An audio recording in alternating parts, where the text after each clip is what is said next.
dito, no?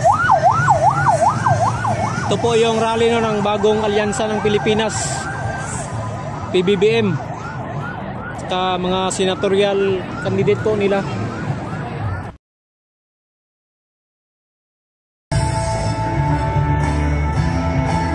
Mga kababayan, ang Pangulo ng Republika ng Pilipinas, His Excellency Ferdinand Romualdez Marcos Jr.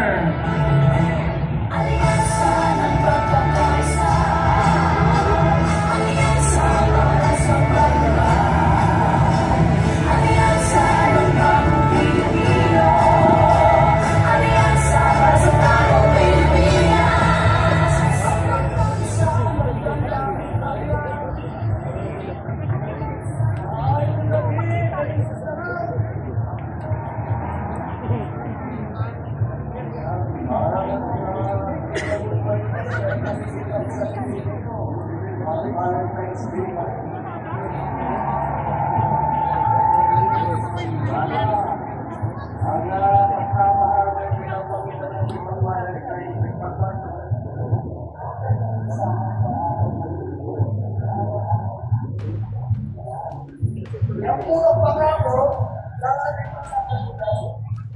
araw-araw, Uwian na po, no? Habang nag-speech po si BBM, no, nag-uwian na rin yung mga tao dito.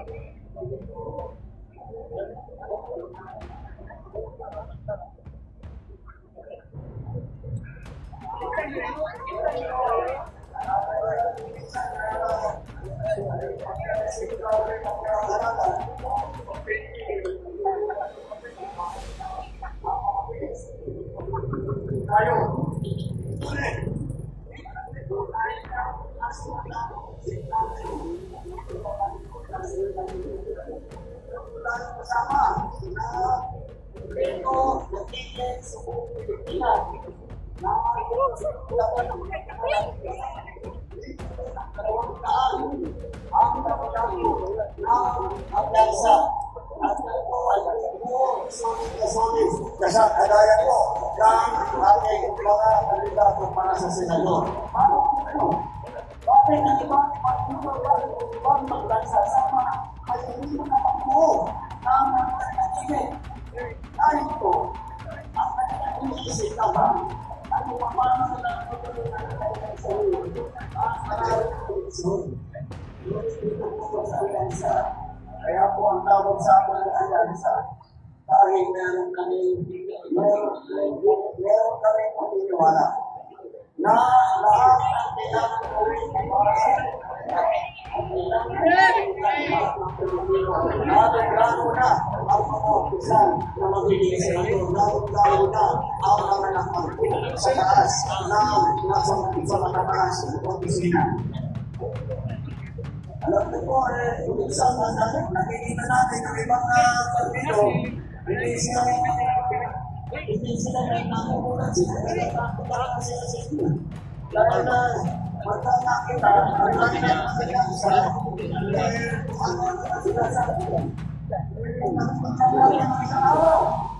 wala kang pag-asiguro.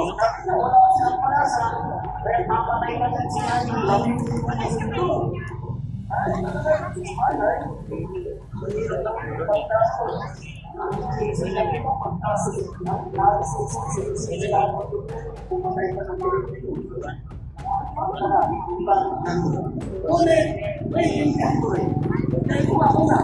ay nasa kabilang partido at itong mga ito ang harap natin ay pamahirap na sabihin mahirap na kampanya ito dahil mabigat ang kalaban ay mabigat ang kalaban dahil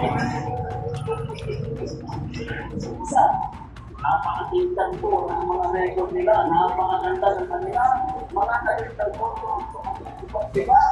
Pinukuha na mga posisyon sa pamamalaan.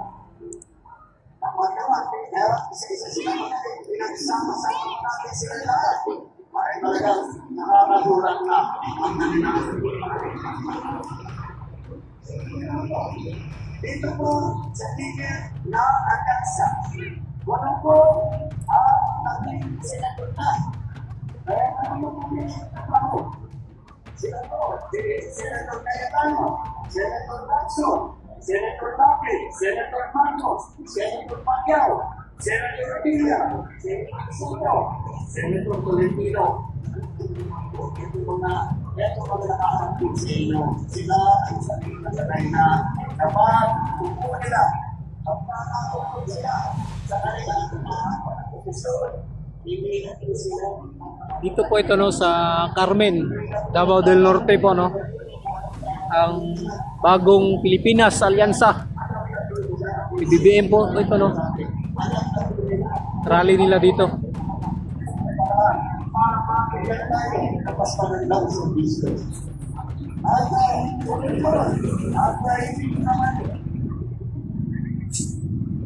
hindi naman sa Senado. Maraming sa ating mga kandidato ay dumating sa mga pamumunuan sa Kongreso House of Representatives. Naging Congressman po, Congressman Palo. Naging Congressman po, Congressman Pinay. At Congressman Cayetano, Congressman Marcos, Congressman Pato, Congressman Tulfo, Congressman Villa.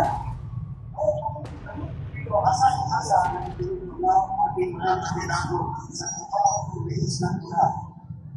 At hindi naman ating mapanaman sa cabinet position. Dahil po, ang si Secretary Amalos, noong pumasok po kami sa DILG Secretary, si Secretary Tulfo naman, siya ay ginawa ko niya nagpapaagal ng performance sa DSWD. Si Senator Lacson naman, siya naman ang Pamuno, Global Rehabilitation Commission na nagbibigay ng tulong sa lahat ng mga nabiktima sa Yolanda. At si Pilipino, ang MDA, ang una sa po ay ang MDA na chairman. At yung masasabi ko po sa ito, kung dami po kami sa Tacloban, nag-aantay kami ng tulong, nag-aantay kami na makikatanahin na mga natin para sa mga nabiktima. Ako na pong dumating sa Tacloban, kaya na naman sa interpreter para ayusin sa mga karitig, para ulit yung mga kasada, para hanapin yung mga buhay pa na narigin ay si Senator Tolentino. Siya ang unang nakalagin sa Tacloban. Alam na po nila ang trabaho ng gobyerno mula sa baba, hanggang sa taas, hanggang sa kabinete. Alam po nila kung paano patakbo, maganda ang pamamahala. At hindi na po yun. Meron dito tayo, mga konektador na nasa local government. Alam po, yung mga kami, naging governor po, governor Maynard Marcos, ng Ilocos Norte, governor Lacson naman, Pampanga, governor ng Bibigyan, ng Kapito, puro pabibigyan ng probinsya na nakakapita ng magagandang governor. Kasama rin ang mga mayor sa Pilipinas ko. Dito, kasama rin dito mga city mayor ko. Una-una, si Pedro Alaras ko. Pagkalay ng mayor ko, nakatalayo yan. Marami mong nakuha niyang premyo. Noong pinag-iitan na namin, nasa local government ako sa Pinawi. Nakapalag ng premyo, napunta sa Mandaluyong, paano ka ng pati. Pero ganun sa Mandaluyong. Si Happy Pinay naman, Mayor Happy Pinay. Siya naman naman sa simple yun, dahil marami ang pinagkakayaman ng lungsod sa buong Pilipinas. Kaya nakita natin, kaya sa kayo ng tao, pinasipot ang gusto. At ang servisyo sa natin, dahil napakaganda, dahil sa patakbo,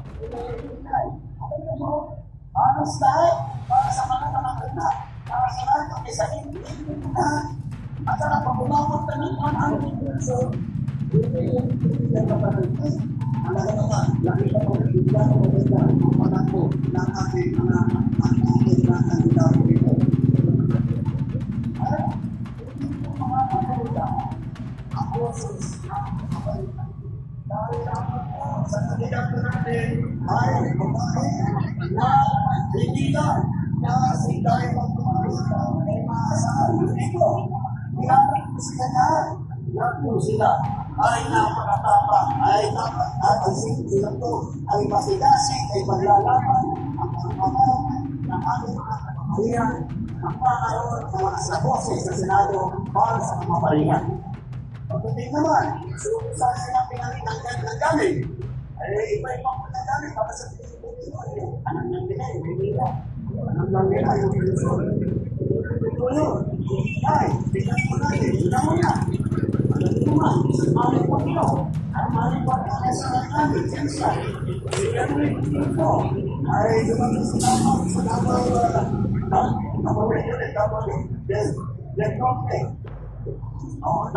number oriental. At saka sa silo.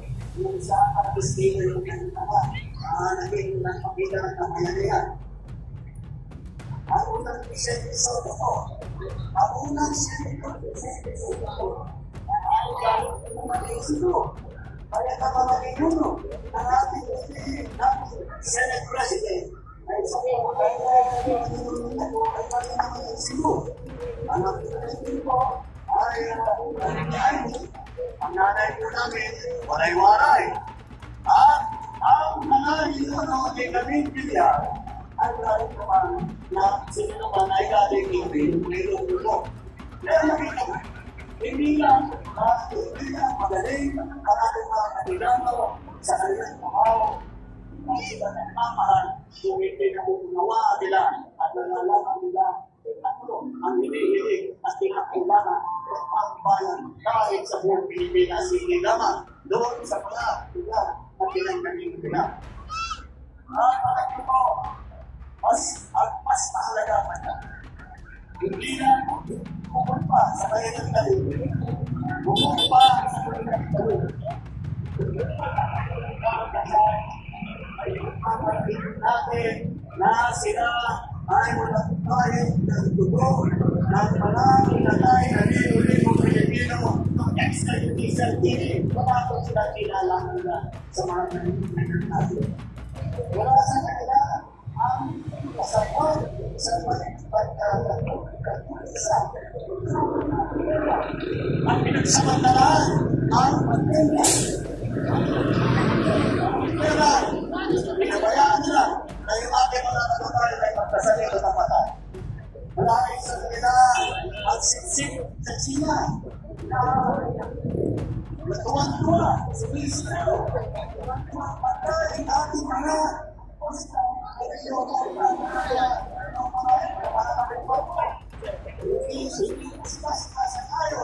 sa mga ginagawa na nilalakaran ang ating mga gusto para ang mga ginagawa ang kanilang huli.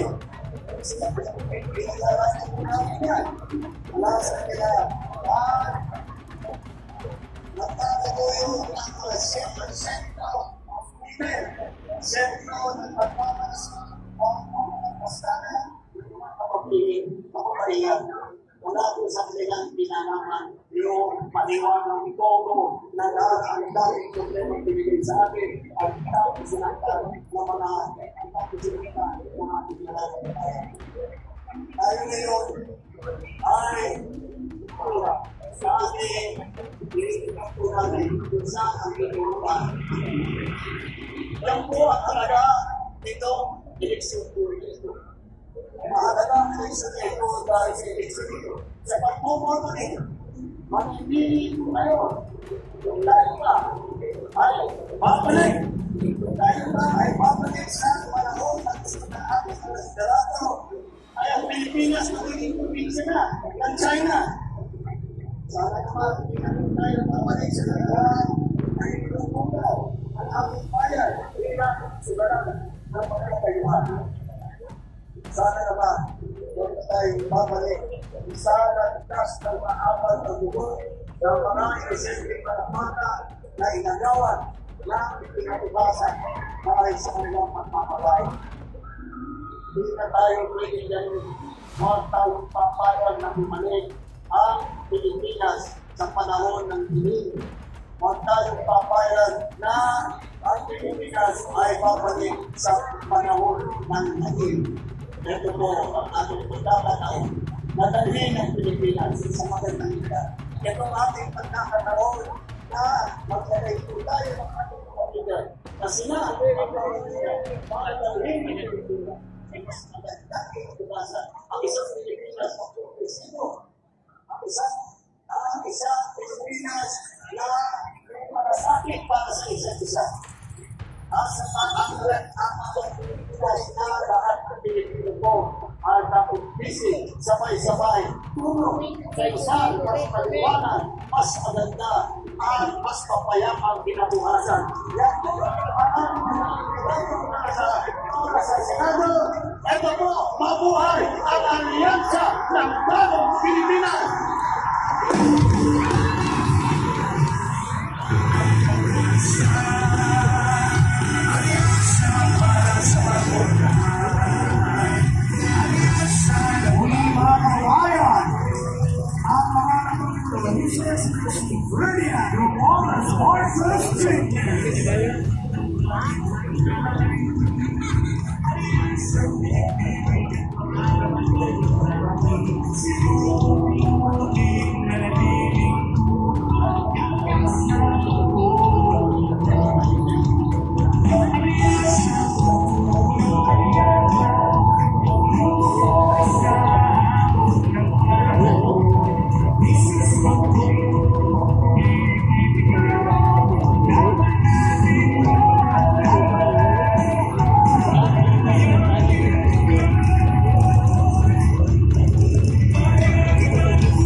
Nag-uwian na po no yung mga tao dito no. Tapos na po nag-spit si PBBM dito sa Carmen, Davao del Norte po ito. Ito po sila nag-rally.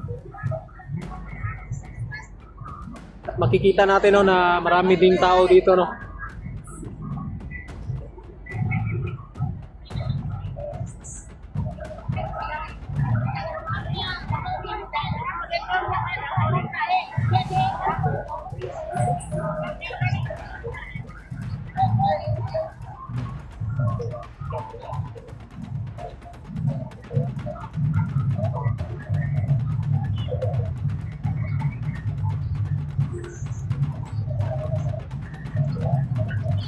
Uwian na po yung mga tao katatapos na po ng rally ng Alyansa Bagong Pilipinas.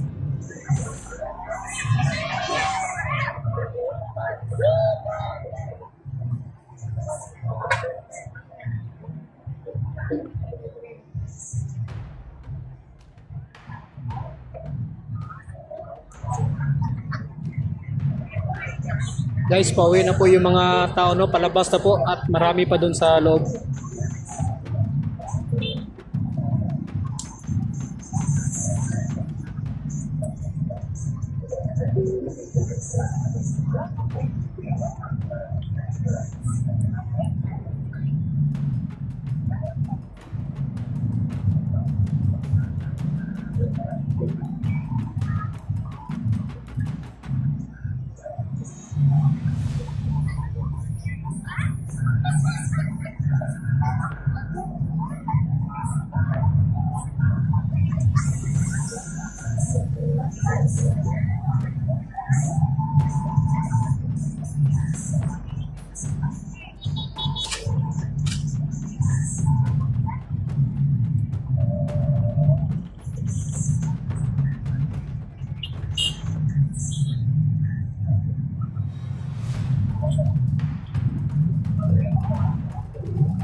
ito po yung naganap no na campaign rally po dito no sa Alyansa Bagong Pilipinas no ni PBBM at saka yung mga senatorial candidate.